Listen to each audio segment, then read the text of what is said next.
Hoje, para falar de saúde mental e, em particular, dos aspectos da liderança na saúde mental, vamos receber o Vítor Cotovio, médico psiquiatra e psicoterapeuta há mais de 3 décadas, especialista em reabilitação psicossocial. O Vítor é diretor clínico do Hospital Psiquiátrico Casa de Saúde do Telhal, instituição vocacionada para o diagnóstico, tratamento e reabilitação psicossocial de pessoas com doença mental. Também é responsável do Departamento Clínico e Técnico-Assistencial do Instituto São João de Deus. Tem sido responsável pela implementação, coordenação e liderança de projetos, investigação e equipas em reabilitação psicossocial e saúde mental. É membro do Conselho Nacional de Saúde Mental, portanto temos aqui um grande especialista para falar de todos estes aspectos. Boa tarde, Vítor, bem-vindo. Obrigado, boa tarde. O podcast Pessoas e Talento tem o patrocínio da Edenred.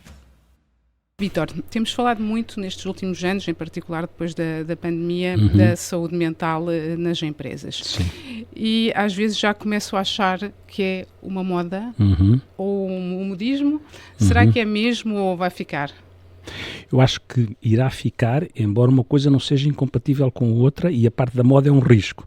Eu não gosto muito que seja moda, acho que a saúde mental nas organizações é determinante no que diz respeito à qualidade de vida, ao bem-estar dos colaboradores e àquilo que é fundamental para as organizações, que é a produtividade, o desempenho, a rentabilidade, e, portanto, nesse sentido, obviamente, que irá ficar, porque, no fundo, a pandemia pôs à superfície aquilo que é uma relação entre o bem-estar, a saúde mental, ou como alguns chamam agora a felicidade organizacional, que não é um termo que eu gosto tanto, porque a felicidade é um conceito filosófico. Acho que bem-estar está bem, bem-estar subjetivo está bem, mas acho que vai ficar, pela importância que tem, depois eliminando as gorduras do risco do modismo. Ou seja, a Cristina falou do modismo e tem razão, porque o que vai acontecendo, mesmo em termos civilizacionais, é que de alguma forma há uma hipertrofia e uma apropriação dos termos da saúde mental para tudo e mais alguma coisa. Em qualquer situação, em qualquer contexto, muitas vezes utilizam-se termos de saúde mental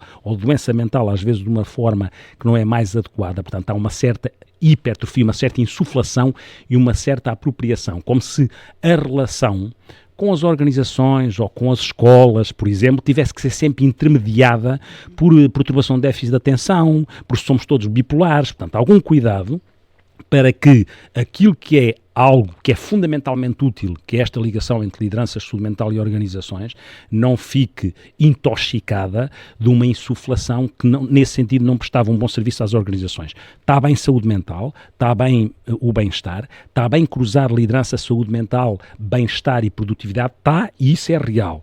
E os estudos dizem isso, atenção.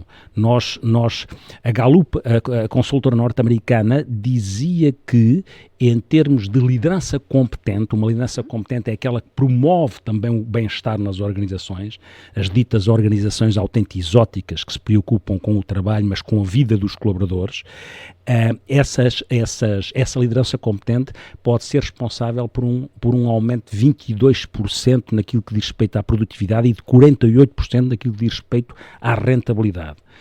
E sabemos o lado contrário, que é, sabemos, por exemplo, que o Laboratório Português de Estudos de Ambiente de Trabalho Saudáveis encontrou há um ano, numa inquirição a colaboradores, 80% tinha pelo menos um sintoma de burnout.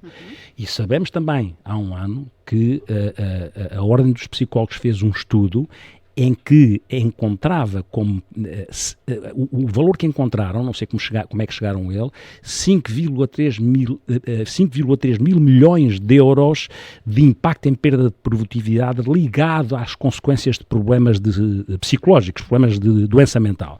Portanto, isto impacta de tal maneira, já agora que estou a falar em números, digo-os todos, que às vezes estão na minha cabeça como referência. A Organização Mundial de Saúde refere um número anual de 12 mil milhões de dias perdidos de trabalho a nível mundial relacionados com depressão e ansiedade. E a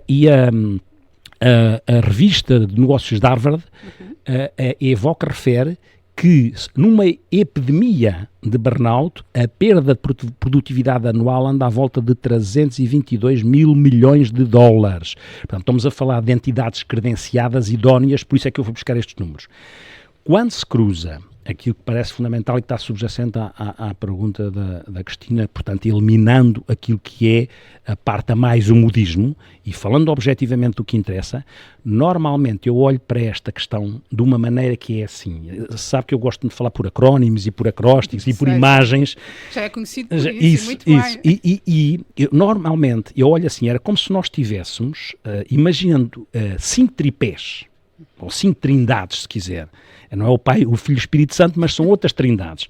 Quais são essas trindades? Essas 5 que cruzam de alguma forma aquilo que eu poderia explicar em relação ao que está subjacente ao que estamos aqui a falar. A primeira trindade é assim, se nós imaginarmos um tripé, às vezes diz-se assim, quando foi a pandemia, diz-se, estamos todos no mesmo barco. Não é verdade, nós estávamos todos perante a mesma crise, não estávamos no mesmo barco, porque nós tínhamos barcos diferentes e remos diferentes. Porquê? Porque o barco é o contexto em que cada colaborador pode viver. O seu ambiente familiar, os seus problemas.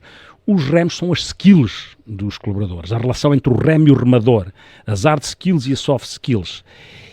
Porque nós estamos perante, numa organização, se nós imaginarmos o primeiro tripé, eu disse que eram 5, veja só. O primeiro é, se imaginarmos a organização como o mar tem maré alta, maré baixa, maré viva, maré morta, como tem as organizações. Portanto, o primeiro tripé é o mar. O primeiro tripé não, o primeiro pé do primeiro tripé é o mar. No outro braço, ou no outro pé, temos o barco. E o barco é o contexto. Todos estão no mesmo mar, os colaboradores estão naquela organização, mas podem ter contextos diferentes de vida, seja ela que for. Portanto, um pé é o mar, naquela organização é o mar, o outro é o contexto, que é o barco, e o outro são os remos, as skills específicas daquele colaborador. Se juntarmos a este tripé um segundo tripé, que é todas as organizações, todas as lideranças, e cada vez mais no mundo atual, no mundo de incerteza, de volatilidade, no mundo VUCA, ou VICA, volatilidade, incerteza, a complexidade e ambiguidade, as lideranças têm que ter uma flexibilidade e uma capacidade ética e empática de estar, que é aquilo que eu muitas vezes chamo liderança em triplo E com triplo foco, mas já lá vou para não perder os tripés, a conversa para mim é com mais cerejas.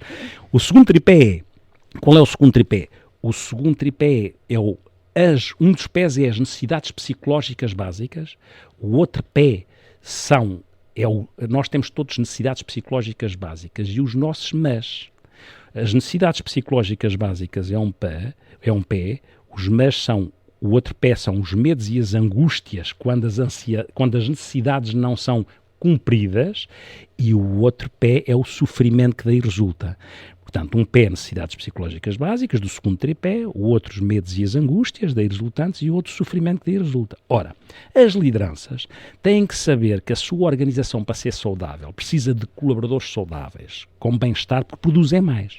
Mas para isso têm que ser garantidas as necessidades psicológicas básicas. Quais são? Para todos nós temos as mesmas. Podemos ter umas mais hipertrofiadas e outras menos, ou em determinada altura da vida, umas mais, outras menos.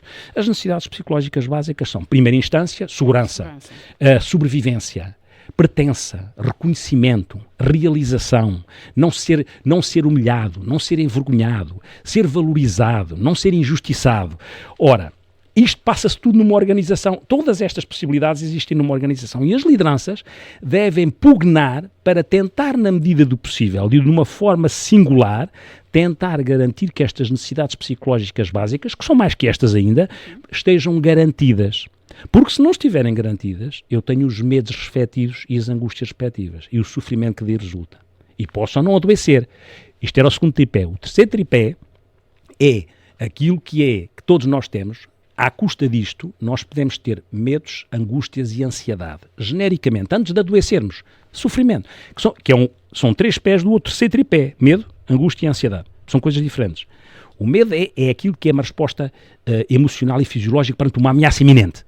Vou perder o emprego amanhã. Ou alguém me deu um raspanete e eu fiquei aflito.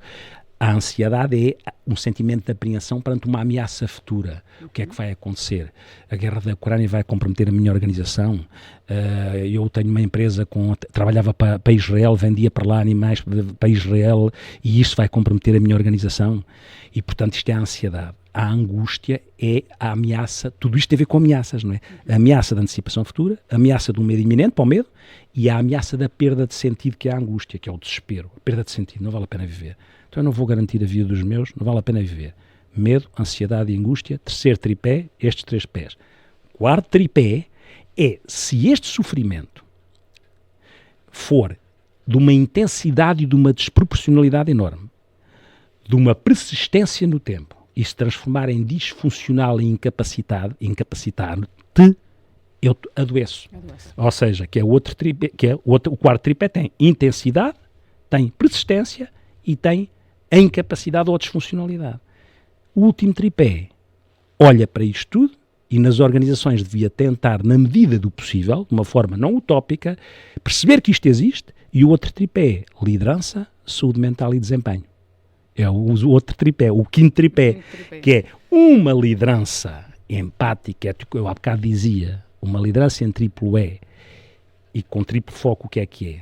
É uma liderança triplo E porque é ética, empática e estética. Nós temos que resgatar também o estético, os sentidos, a beleza das coisas, o gosto das coisas, o entusiasmo com as coisas, essa estética. Por isso é que eu digo que é ética, empática e estética. E com triplo foco, porquê? Que é o foco externo, que são as metas, os objetivos que se têm que cumprir, o foco interno, que é o meu processo de autoconhecimento e de autorregulação, e a relação com os outros. É o triplo foco, o radar social, a capacidade de captar sinais, perceber como é que as pessoas estão, não é? Este sintonizar o outro e fazer com isso alguma coisa. Não basta outra moda. Outra moda é a questão da empatia. Não pode ser moda, não é? Porque, como eu costumo dizer, a empatia, para funcionar, deve ser supra, não pode ser sub. Supra é uma empatia, outra vez acrónimos e acrósticos. Supra é uma empatia sólida, única, profunda, ressonante e autêntica. Sub é uma empatia superficial, utilitária e banalizada, que é eu fingir que sou empático, pergunto ao colaborador se o filho está melhor, mas é uma pergunta de checklist e não uma pergunta verdadeiramente empática, vale mais não perguntar, porque o colaborador vai detectar. E, portanto, a autenticidade relacional é fundamental nestes processos da tal liderança ética, estética e empática. No mundo atual, utilizando outra vez a brincadeira com a... Não é brincadeira, mas aquilo que é no mundo atual, eu digo muito que a liderança, para além de ser ética, compassiva, amplificadora, há muitos conceitos ligados à liderança e deve ser ressonante. A liderança ressonante é empática, cria a confiança, ela cria o respeito, cria a exemplaridade, a consciência que a pessoa tem do seu exemplo nos outros e por isso tem impacto, não é? E não deve ser dissonante, porque a liderança dissonante é fria, que facilita a desconfiança. E no mundo atual, eu acho que a liderança deve ser é o que eu digo muitas vezes, é uma liderança, porque acho que essa liderança vai ao encontro do bem-estar e da saúde mental, que é uma liderança, e vai ao encontro dos tempos atuais, dos desafios atuais, que é uma liderança situacional pós-moderna, 5Cs mais 2. O que é 5C? Liderança situacional pós-moderna, porque lida com a incerteza, com a ambiguidade, com a imprevisibilidade, que o homem fica aflito, porque a mãe da ansiedade é a insegurança e o pai é a perda de controle. A mãe da ansiedade é a insegurança e o pai é a perda de controle. E o ser humano desenvolveu-se muito, mas nisto está igual. Ela é 5Cs mais 2 porquê? Nos tempos atuais, a tal situacional de contexto, situacional quer dizer que tem que se lidar com o contexto. Pós-moderna, porque nós estamos numa altura da pós-modernidade e as coisas são muito mais fluídas e os colaboradores querem bem-estar nas organizações e trabalho com sentido, senão vão para outro trabalho, quando podem. Ela é em 5Cs, porque 5Cs é isto, é o substantivo e o verbo. 5Cs ela deve gerir contextos, gerir contextos ou crises, ela deve criar circunstâncias, ela deve antecipar cenários, está a ver? Contextos, circunstâncias, cenários, já vai em terceiro C, ela deve promover a comunicação autêntica, ela deve estabelecer confiança, ela deve potenciar o compromisso, porque nos tempos atuais o compromisso não é como há 30 anos, o compromisso de há 30 anos era longitudinal, as pessoas estavam nas empresas o tempo todo, agora é transversal, e a gente tem que criar condições para que haja compromisso transversal, e ela deve muscular a coragem, porque em tempos de incerteza os líderes precisam ter agilidade na decisão, não é? E portanto deve estabelecer deve potenciar esse compromisso e potenciar e muscular a coragem, como eu dizia. Mas Os líderes, infelizmente, não são todos, aliás, eu acho que há poucos, assim como o Vítor descreve. Como é que cada um na sua posição de liderança, porque todos somos líderes de alguma coisa, podemos melhorar esses aspectos? Repare, eu nem defendo sequer, eu não acho que os líderes tenham que ser todos iguais, até porque há lideranças diferentes para contextos diferentes. Mas tem que ter certas qualidades básicas. Isso, ou seja, o que eu acho é que nos tempos atuais convinha, e até pode ser um líder introvertido, até pode nem ser carismático sequer, percebe? Até porque o carisma também tem coisas complicadas.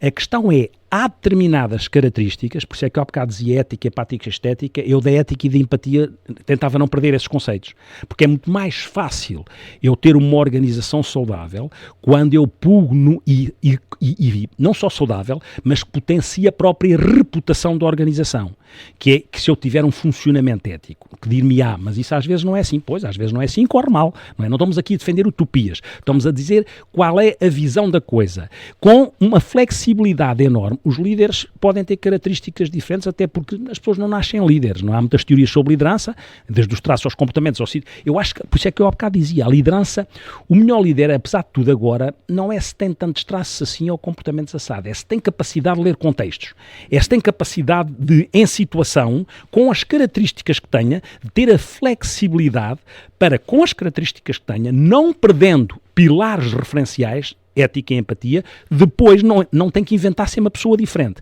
Tem que essa capacidade de ler os contextos significa ler os contextos, também significa tentar ler as pessoas na medida do possível.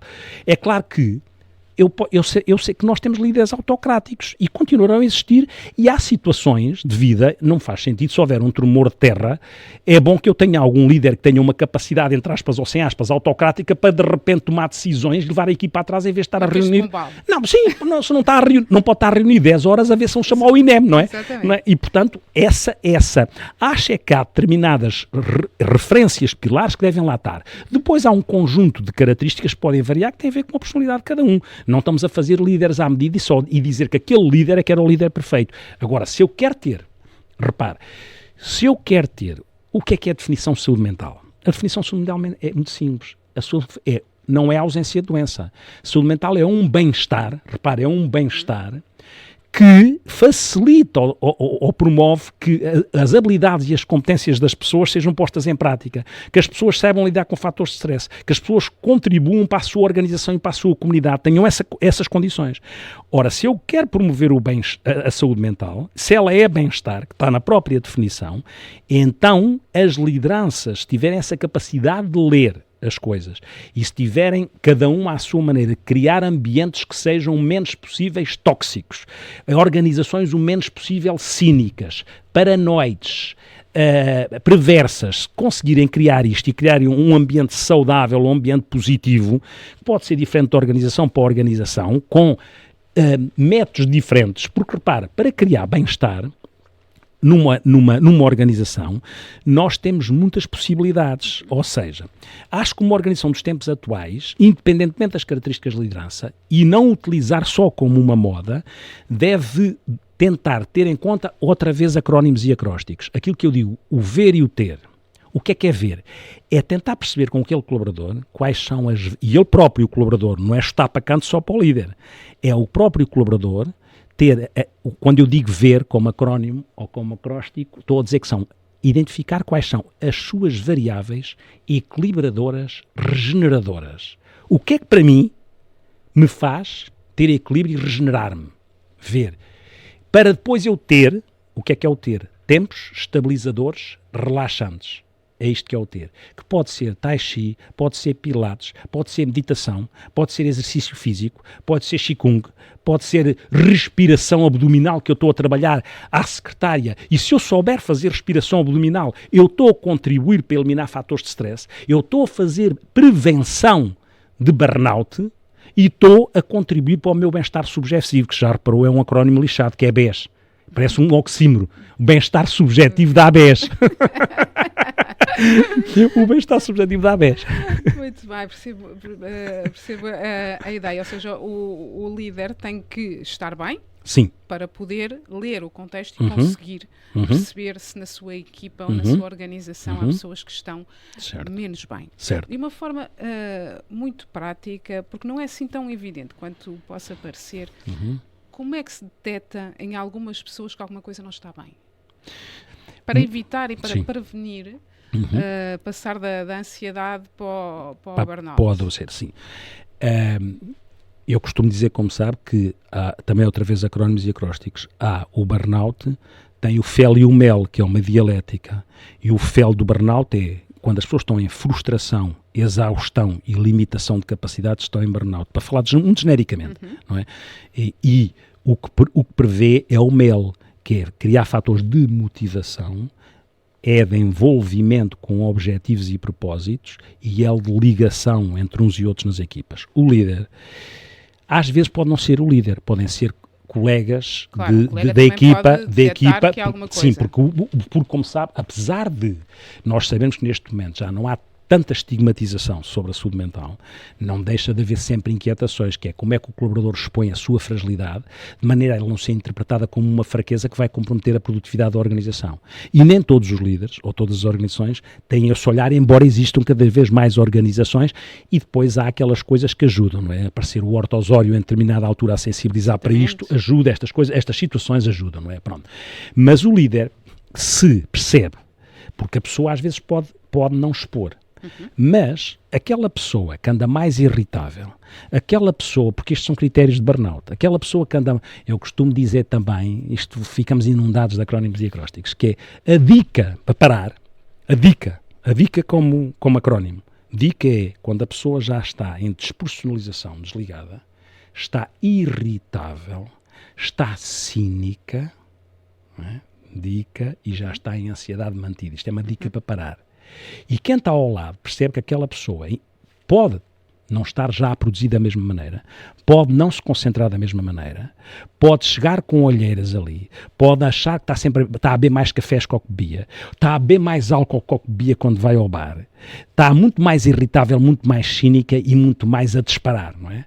Muito mais impaciente e não está com capacidade de concentração e de produção. Portanto, há aqui fatores que podem ser visíveis, quer no comportamento, quando há comportamentos de risco que aumentam, quer naquilo que são as coisas mais subjetivas que as pessoas podem esconder, mas que a gente detecta, como a irritabilidade, a indiferença, o cinismo, este padrão, este cinismo que funciona como mecanismo de defesa, nomeadamente nas profissões de cuidar, que as pessoas distanciam-se mais para tentar ver se aguentam aquilo, não é? Pronto. Porque, e aí um líder, por isso é que eu defendo esta questão empática esta é aquilo que faz parte da inteligência emocional, não é? Como característica, é este radar social, esta capacidade de captar não só a comunicação verbal do outro, mas a comunicação não verbal. Este estar atento que faz com que eu sinta que aquela pessoa não está da mesma maneira, porque transmite na sua comunicação não verbal estes tais sinais de cinismo, indiferença, irritabilidade, desespero, tensão, diminuição da concentração, e a gente detecta, está diferente. E, portanto, faz sentido dizer o que é que se passa contigo. E essa pessoa que pergunta, ou que vai perguntar o que é que se passa contigo, tem que estar à partida legitimada, como credível para aquela pessoa não tenha medo de dizer o que é que se passa comigo.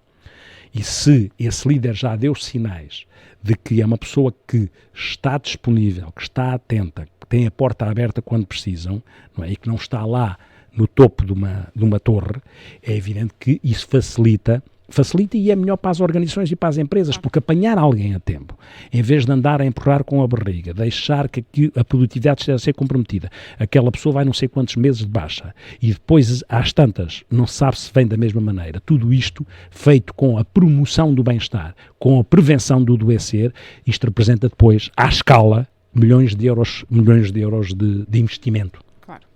À escala. Antes de entrar em burnout.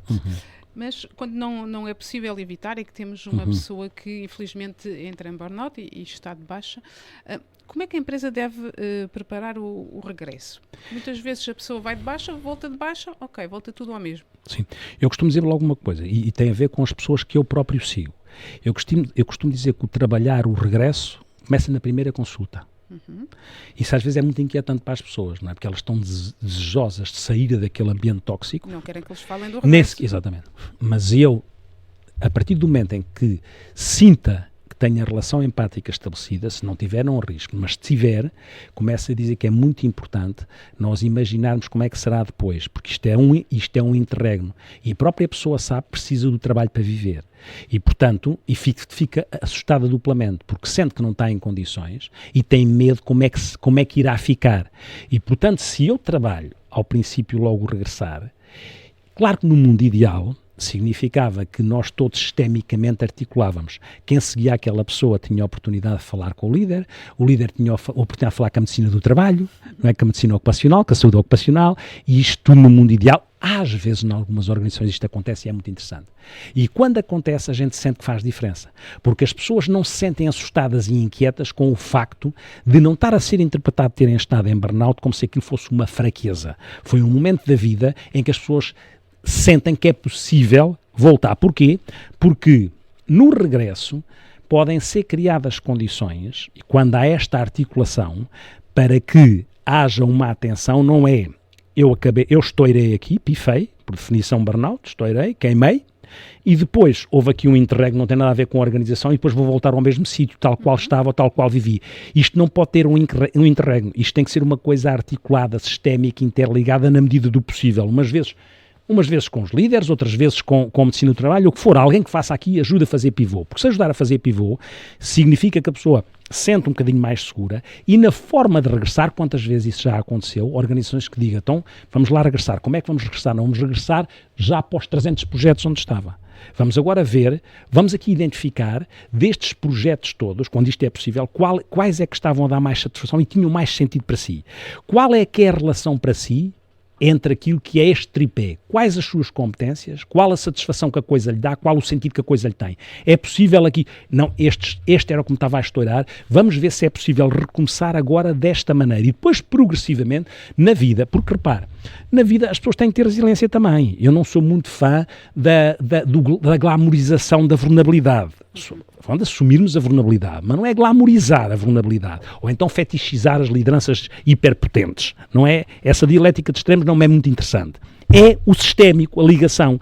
E, portanto, nessa ligação, às vezes, e eu já vivi isso, já vivi os dois lados. Já vivi alguém a atrasar o burnout porque nada mudava e parece que estavam à espera para, mais uma vez, fazerem de alguma forma assédio e a pessoa a viver com essa inquietação. E então, cada vez que tinha que imaginar que tinha que regressar, descompensava, estou a falar de casos reais, descompensava com uma diarreia tal que não tinha condições, porque tinha uma diarreia, não dava para dar. Ficava com uma diarreia psicossomática que descompensava e andava sistematicamente a adiar. Foi duro trabalhar esta pessoa. Já tive o contrário. Eu sei que vou regressar e já me disseram que posso ir com calma, que posso fazer isto desta maneira, deram-me esta segurança e eu aí não estou inquieto, eu já tive estes dois polos. Claro, e aí depende da organização para organização. E depende da organização para organização e desfia, às vezes de pessoas para pessoas, às vezes desfia para pessoa. É claro que, repare, eu costumo dizer também que é, às vezes não é, as organizações, eu costumo dizer que é uma questão de preposição. As organizações, não interessa muito, por causa da moda outra vez, voltando ao princípio, não interessa muito que as organizações criem bem-estar para assim criar condições de bem-estar para os colaboradores produzirem. Não é para, deve ser por. É por terem bem-estar é que eles podem produzir mais. Não é para, é porque para tem um truque. É quase manipulatório. Claro. E a cultura das organizações, quando as organizações criam programas, vamos imaginar que agora vão ouvir este podcast, como se fosse um programa, pode fazer sentido, mas no fundo estão a criar intervenções para criar bem-estar, mas isso não substitui terem uma cultura de bem-estar. Porque quando a própria cultura da organização e a política da organização é de bem-estar, é mais fácil os líderes alinharem, mesmo com características diferentes, alinharem dentro de uma política e de uma cultura. Claro. Isso, eu acho às vezes um bocadinho preocupante o problema, a saúde mental, que é uma questão médica, ter entrado não é tão rapidamente, mas tão profundamente nas empresas. Até que ponto é que as empresas, muitas agora, têm consultas de psicologia e programas para o bem-estar, para a saúde mental. Até que ponto é que as empresas, é mesmo o papel delas, porque como o Vítor disse, tem que criar condições para as pessoas estarem felizes e produtivas. Até que ponto é papel das empresas tratar da saúde mental dos colaboradores? Quando se vai ao pormenor específico de tratar quando as pessoas adoecem, eu acho que pode não ser o papel das empresas. Ou seja, uma coisa é, no mundo atual, tão acelerado, tão 5V, como eu costumo dizer, muito volume, muita velocidade, muita volatilidade, muita voracidade, muita vacuidade e depois vazio. Muitos Vs. Muitos Vs. Uma coisa é as organizações que vivem neste clima perceberem que se não criarem o mais possível e com os milénios e com a geração Z a estar posicionada de outra maneira, se não criarem condições de bem-estar, elas próprias estão a prejudicar porque não vai haver produção como querem que exista. Isso é uma coisa. E bem-estar, como eu há bocado disse, faz parte da definição de saúde mental. Pronto. Aí tudo bem. E bem-estar subjetivo, o que é? É a minha bem-estar por definição, é a minha satisfação com a vida em comparação com um ideal ou uma referência externa que eu tenha. Qual é o grau de satisfação que eu tenho? E isso eu passo muito tempo numa organização. Dá jeito de eu estar o mais possível satisfeito, porque naturalmente produzo mais. Claro. Porque tenho estado de fluxo. Porque estou envolvido numa tarefa com gosto e com gozo. Isso é saúde mental e bem-estar.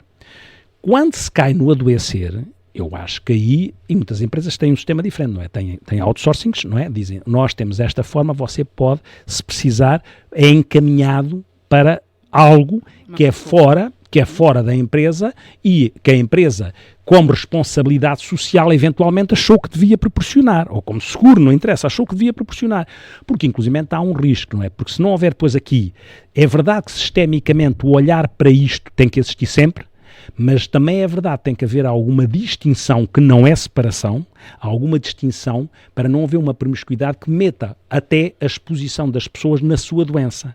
Ou seja, às tantas, toda a gente estava a saber que aquele indivíduo tinha tido uma depressão não sei o quê, ou ataques de pânico não sei o quê, ou um stress pós-traumático. E isto tem que estar salvaguardado.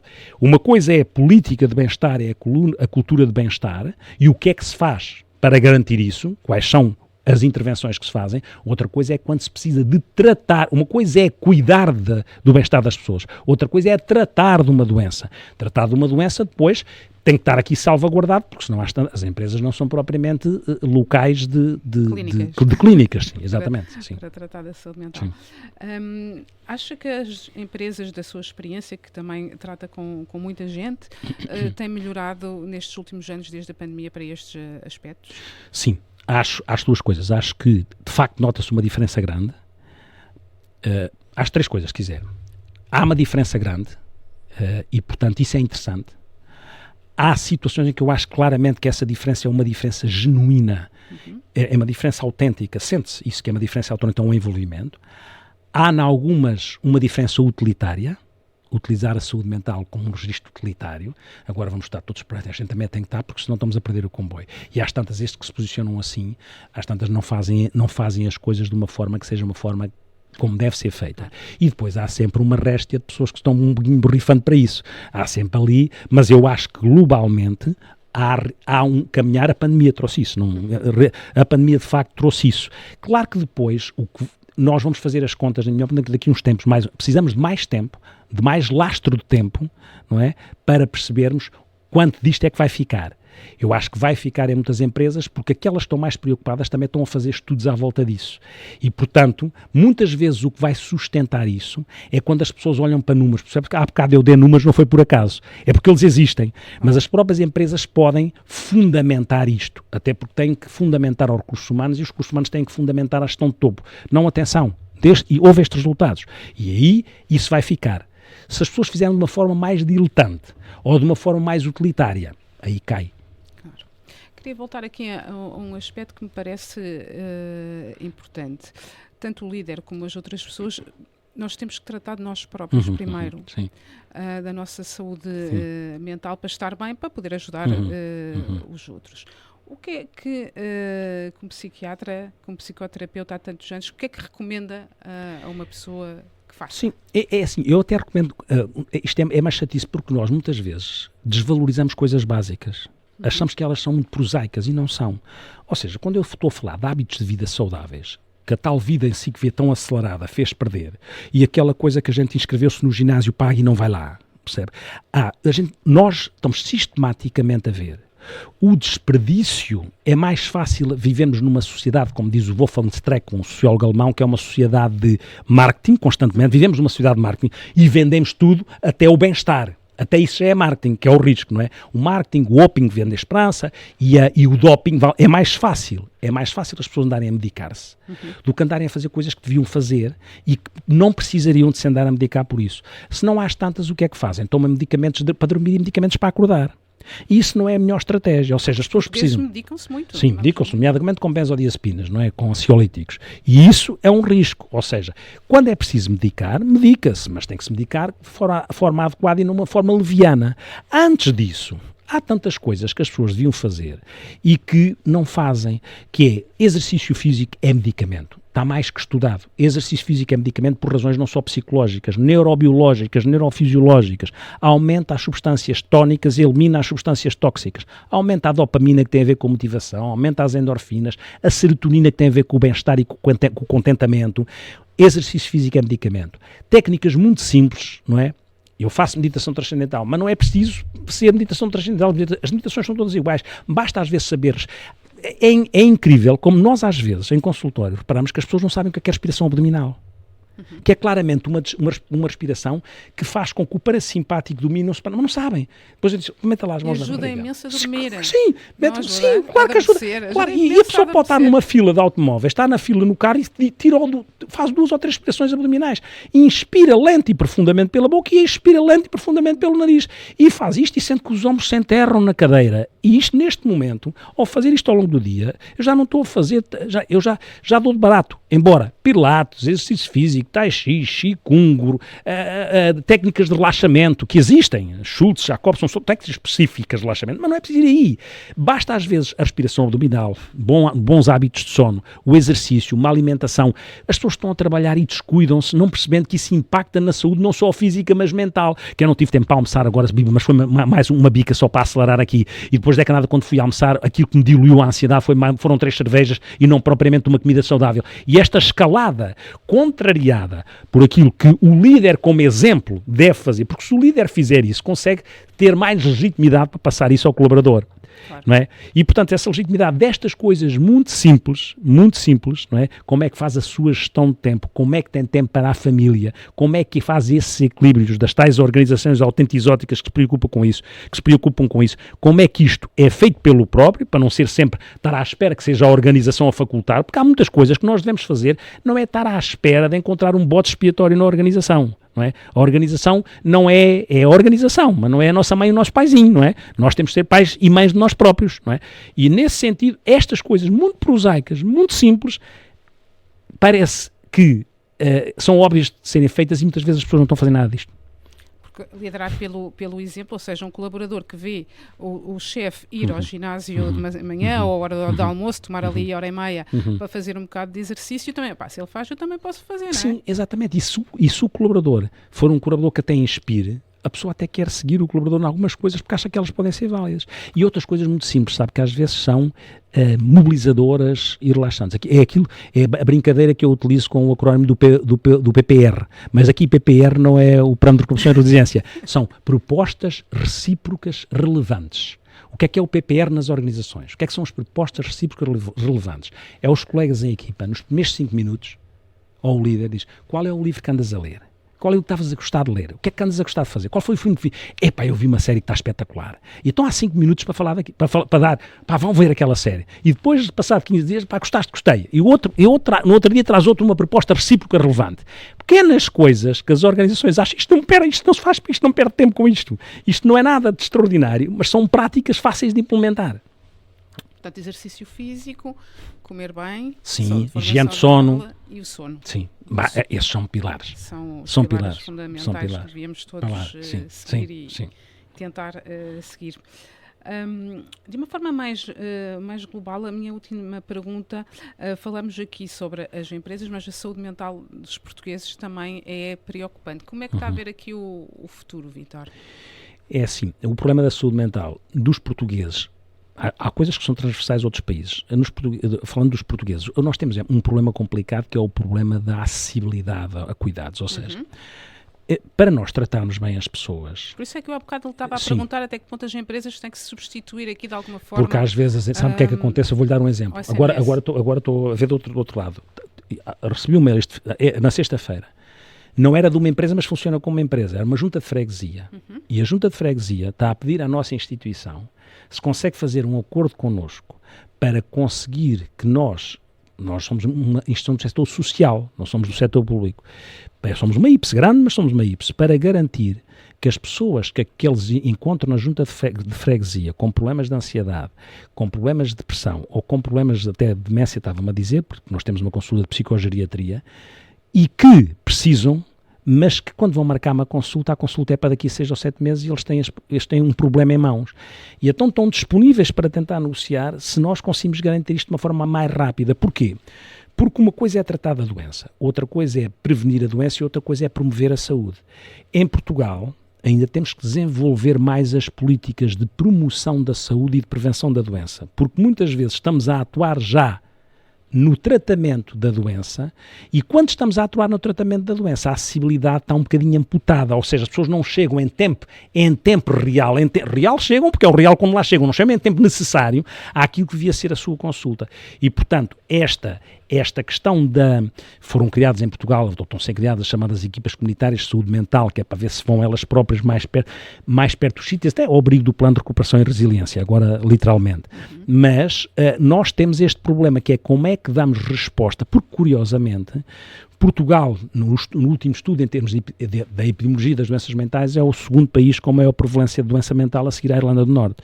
E, portanto, esta questão faz com que quer a acessibilidade, quer a continuidade de cuidados, seria um fator fundamental para nós termos um país um bocadinho mais saudável. Se temos uma prevalência de doença grande, então esta questão é fundamental. Quando me pergunta como é que eu vejo com uma necessidade muito grande de facilitarmos esta acessibilidade de quem está doente, mas de investirmos cada vez mais na promoção da saúde e na prevenção da doença. E a promoção de saúde às vezes é uma coisa simples, é por criando bons programas de literacia em saúde mental. Literacia em saúde mental que as pessoas ainda não têm. E é muito interessante. É muito interessante isto. Nós estamos aqui a fazer isto porquê? Porque as organizações, quando há bocado me perguntou, isto das organizações e a saúde mental, uma coisa que as organizações, ao preocuparem-se com isto, trouxeram para cima da mesa, foi potenciar uma certa literacia em saúde mental. Claro. As organizações, sem saber, estão a fazer um caminho à saúde mental porque estão a proporcionar literacia em saúde mental. E isso é interessante. É muito interessante porque agora há muitos programas também de literacia financeira, que também faz falta, sim. E poderíamos acrescentar aqui então programas de literacia de saúde mental para percebermos o que é que se pode fazer e promover a saúde. Sim, porque realmente aqui os números também não são famosos. Mas temos de estar todos envolvidos, não é? Todos envolvidos eu não sei se já ouviu aquela história que eu adoro, aquela história da mãe do Sócrates filósofo. Já ouviu eu contar essa história? Já ouviu ou não? Ouvi, mas adoro. Essa história é giríssima, da mãe do Sócrates filósofo. Porque tem a ver com todos estarem envolvidos, porque a mãe do Sócrates, que na Grécia Antiga era a maior parteira da Grécia Antiga, não é? Exatamente. A maior parteira. E o Sócrates era um pensador e um conhecedor e um homem com uma capacidade oratória enorme, e os discípulos de Sócrates davam com ele, diziam, mas tu tens que alargar mais, falar para mais gente, porque assim tudo vai mudar na Grécia, vamos ficar uma sociedade ainda muito mais evoluída. E o Sócrates terá dito, vocês conhecem a minha mãe, que se chamava Fenaret, a minha mãe, a maior parteira da Grécia Antiga, conhecemos com certeza. E sabem o que é que a minha mãe diz? A minha mãe diz que nem ela, que é a melhor parteira da Grécia Antiga, consegue dar à luz uma mulher que não esteja grávida. E, portanto, é bom que a gente engravide todos, porque senão a coisa não funciona. Exatamente. Olha, acho que vamos ficar com esta excelente história aqui para acabar o podcast. Agradeço imenso ter vindo para estar aqui connosco esta tarde e agradeço a todas as pessoas que nos estão a ouvir. Até uma próxima oportunidade. Obrigado. O podcast Pessoas e Talento tem o patrocínio da Edenred.